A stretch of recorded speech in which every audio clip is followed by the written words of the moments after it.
Almost dropped again. That gave me a cramp. Okay, that would have been my third time to drop this bike. What a way to start your vlog, huh? It's been a while, people. Thanks for tuning in, and thank you that are still around and following me. Ito po si N Biker, nagbabalik. Finally, after a long hiatus, almost 2 years. Tumigil po tayo nung pandemya or nung lockdown. And you know, many things have happened to everyone, and finally I was able to buy myself a new bike. Woohoo! And I'm sure you noticed that I want a new bike, and in case you're wondering what that is, this is a VStrom 1050 XT.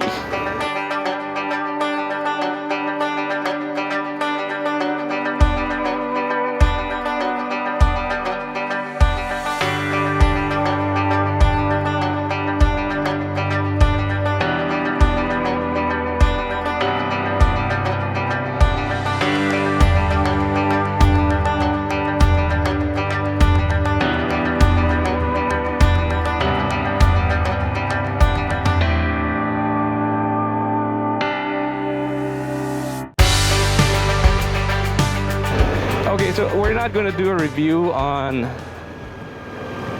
the VStrom because there's lots of reviews out there, and all the technical specs you can just find out from the internet. What you'll probably want to hear from owners and from bloggers like me is that ano ba yung experience ng magkaroon ng VStrom 1050 XT, especially for a Filipino, especially for a guy like me who's like 5'4". I'm like your typical Filipino, and this one is a really tall bike. I'm telling you, it's a really tall bike. I had several options what other bikes to get. One of the things I was considering is yung BMW F900XR, no? The price range is about the same. Maybe mas mahal lang yung BMW by around 100,000. The BMW probably has got more bells and whistles, like it has the LCD screen, it has a quick shifter up and down, but as far as I know, that's about it. Everything else, ABS, traction control, same amount of power, almost, same amount of torque, almost. But I guess the BMW is lighter by a few pounds. If I'm not mistaken, mga around 50 pounds mas magaan yung BMW. It would have been a better option for me as a Filipino, considering the price range and yung power na hinahanap natin. Pero why didn't I get the BMW instead? But for one, I'm here in Negros, and the BMW dealership closed here recently during the lockdowns, and my only choice is to get it from Cebu. And with the lockdowns and the restrictions going on, mahirap talaga if something goes wrong with your motorcycle, and if you need the motorcycle to be serviced and all that stuff. So I got the VStrom, and you know what? You're not really missing anything, except for the fact probably that if you're Pinoy, if you're like me, who's like 5'4", you'd probably be better off riding a BMW F900XR, because the seat height is like, it goes as low as 775 millimeters. And this one, I think, the one I'm sitting on right now is it's probably 820, 840. It can go as high as 870, I think. And tell you what, I have dropped this twice, and on the same day. Sad thing, like me, I was parking, I was doing a U-turn. I had to stop quickly. Nakalean na yung bike. So really, being very tall and heavy bike, and me being very short, na I don't have that much leverage. So I really dropped the bike. It's a good thing na galing sa casa, meron na siyang kasamang may mga crash bars na siya, no? Then after that, a friend of mine gave me a really good price on his boots, and it's elevated. But I used it immediately, and I wasn't used to the thickness of the boots. And when I stop in traffic, sumabla yung boots, no? So pag Pinoy ka talaga, marami kang challenges dito. But tell you, if not for the first drop, I was using very thin boots. Maybe I'll show you what boots I was using during the first drop. I've already used this bike so many days already, so for several kilometers, and walang problema. I got thin boots, and I was siyempre naka-tiptoe ka every time you stop, and tiptoe na one leg pa, no? But it was lighter, and I could easily maneuver on top of the bike. So is it a great bike? Well, so far I have 376 kilometers on this bike. I'm still on a break-in period. Hindi pa tayo nakakapag long ride with the club, and hopefully we can do that soon. You've seen me ride a BMW S1000XR. That was a very fast bike. Did I really miss anything stepping down from a 160 horsepower bike to this I think around 105 horsepower bike? I would say not, because yung pag nasa twisties ka naman, it's torque naman yung naglalaro dun eh. It's not really the horsepower. Horsepower plays a lot when it comes to long stretches, and pero sa twisties, it's more of a torque game, and so far I've done short rides with the club, and quite fast guys also, and I was able to keep up. It's just maybe when we can do a club ride, and I get to ride with the 1200 BMWs and all the other sport bikes, we'll see how we will fare against those guys. Sige, pag-usapan natin the things I like about the V-Strom. These are my personal preferences. You've seen me. I have my Harley. I had my Z650, and those are all twins.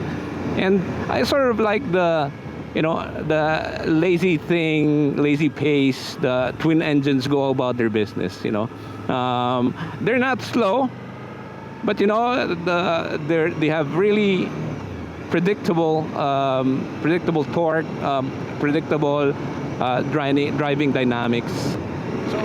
With the S1000XR, it's a high revving engine. You can't really have fun with the S1000XR, or even just go about your business without twisting the throttle, because that's what it's meant to do, or that's the driving dynamics of inline fours. So you really have to rev it. So if you're the kind of guy na tayo medyo matanda na, yung nire-rev na engine, parang it gets to you parang it gets you in a certain mood na parang you would like to do sporting riding, yung medyo aggressive, which is not the kind of riding you would want all the time, especially with a guy my age, no? Probably if bata-bata tayo and medyo aggressive pa tayo, then that's the kind of bike you would look for.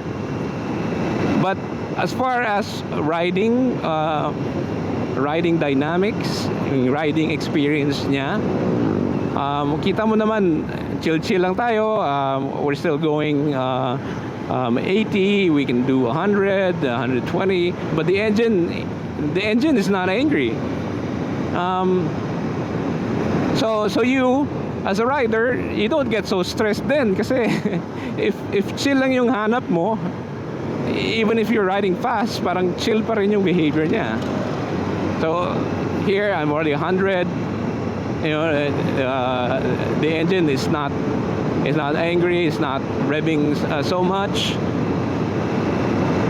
So the overall experience is that even if I'm running fast, I'm still chill.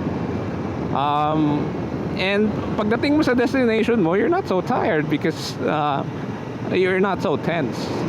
And yung common sa reviews is that this bike is very good with the twisties. And you know, to compare with the S1000XR, maganda ding bike yon, with the twisties, maganda ding bike siya ilin. But I would say this one is easier to handle on the twisties because for one, wala siyang steering dampener, which the XR has. Mas madaling i-maneuver yung steering niya. Even in traffic, because of that, it's easier to steer this bike in traffic. Of course, you lose something by not having a steering dampener. I would imagine it would be more dangerous for you to go fast on this bike. But if you're a guy who got a V-Strom or an adventure bike, you know, going fast is really not your thing. Eh? I mean, getting there at decent enough speed is your primary objective. You're more into comfort, reliability, range, and a decent enough performance na hindi ka maiiwan ng mga kasama mo. So it's one fine afternoon here in the island of Negros. We've just been through Patag, it's in Duyan, and on our way south, going home now to Bacolod City, actually to Lisay. And you know, this is the highway, so don't expect to have that much fun, or me show you the twisties or whatever.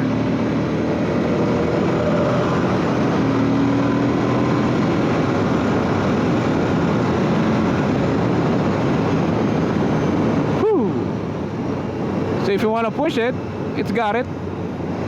It's good to know that it's there when you need it. Okay, traffic area na tayo. Kaba-kaba na konti. Alright, good morning guys. So segment 2 ng ating vlog. Medyo hindi natapos yung first part. So ito tayo ngayon. It's like fast forward 1 week after group ride na. So medyo maulan ngayon, and the V-Strom is doing really well in the rain, in this weather, in the twisties. So if you can see, the guy in front of me is also riding the V-Strom 1050 XT. His name is Eric. And only last week we were riding, and he was driving a Versys 1000 SE, and was making comments like, you know, kind of regretting, I guess, but you know, it's a different thing for different guys, and guess what? This week he bought one. So tinatanong ko siya kanina, so kamusta yung experience mo? So, well, same feedback as I do, as I have. You know, really, we're about the same age, so he really prefers the bike rather than the Versys 1000. It's an inline 4. It's kind of like an aggressive engine. And for this form factor and a twin engine, your options are really very, very few. So you've got maybe a Ducati, a GS, F900XR, but all of those are almost beyond reach. The closest thing would be the F900XR, which I already talked to you about. And if you don't have a dealership in your area, perhaps that's not an option anymore, because if you look at the reviews for that bike, there are some issues with the rear brakes, and most likely you will need to bring it to the casa to have it fixed, or maybe it's been more than a year, I guess. It's more than a year since they released that, so probably the latest releases have been fixed already, but you can't really be sure. So if you're in Negros or any part of the country, for sure there's a dealership where you can buy a VStrom, and which can be serviced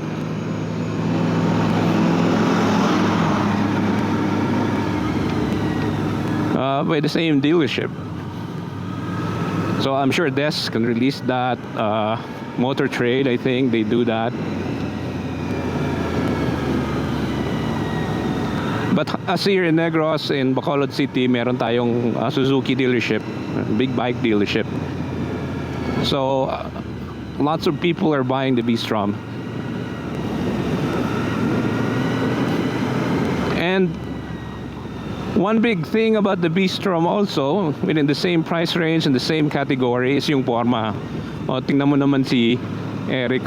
He looks so cool riding on that VStrom. I'm hoping na ganon din tayo kapogi tingnan dito sa VStrom ko. But I can't really tell because nobody's taking a picture of me.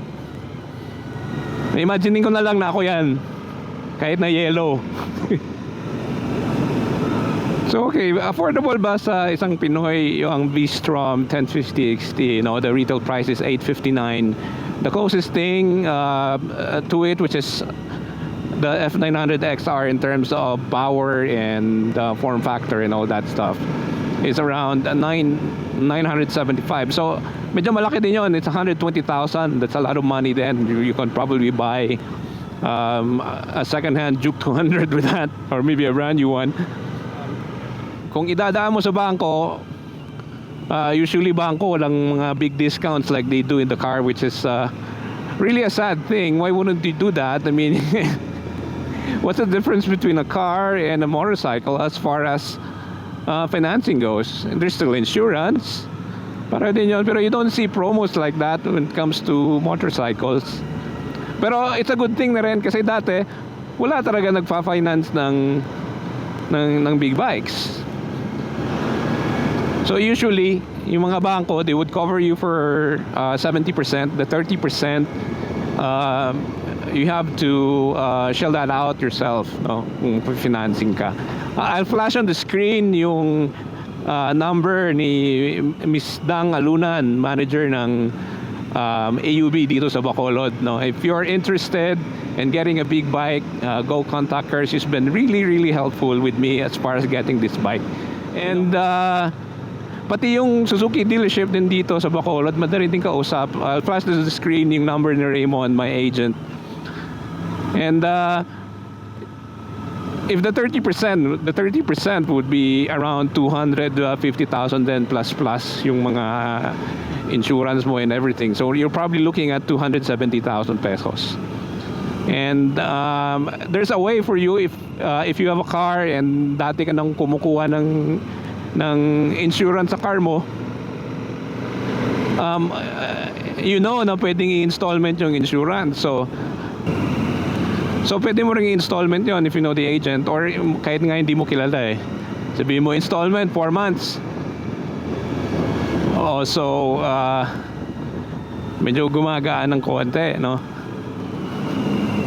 And the casa would also accept a credit card. So if you have credit cards, you can probably, a portion of the down payment, you could put that on the credit card, on your credit cards. And who knows, baka pwede mo rin kausapin yung casa, the remaining amount of money, pwede mo rin i-installment. Kung kilala mo, kilala ka doon ng agent, they are personally known, I'm sure pwede mo kausapin yan, or you can come up with some arrangement. The bike is okay for an average Filipino stature, average Filipino build. Like I'm showing you right now. So Eric is not that much taller than me, so he's handling it okay. Siyempre, wag kang dumiretso sa big bike na 1000cc or mataas na bike like VStrom, no. Pero as far as the average Filipino income is concerned, well, of course, you need to be siguro above average, no? And usually naman yung bumibili nito are guys our age na may konting ipon, may konting secured place in the marketplace, No, if you're a professional, siguro kilala ka na as a professional, as a doctor, as an architect, as a lawyer, and stuff like that, no? Or if you have a business, then medyo established na rin yung business mo. When you get to become my age, unless anak mayaman ka. So if you don't have that much money to burn, to buy a GS, VStrom is your best choice, and really hindi ka matatalo sa forma dito. Earlier I took some shots of Eric's bike. Mine, the black one, looks really cool to the naked eye. On camera, probably not that much, because the lines are not so distinct. But the Eric's, the yellow, really stands out in front of the camera. So kayo, anong comment nyo sa VStrom 1050 XT? Gusto nyo bang kumuha? May tanong ba kayo? Comment lang kayo, and try nating sagutin, no? And we'll try to answer that in the next episodes. And if you want to get hooked up with the Suzuki dealership or the bank, mag-PM lang kayo, or di kaya mag-comment kayo dyan. I'll try to help you out. So kung hindi pa kayo nakapag-subscribe, please do subscribe to my channel. And if you could like this video, I would really appreciate it. So kita tayo on the next episode. This has been N Biker. Thank you for tuning in.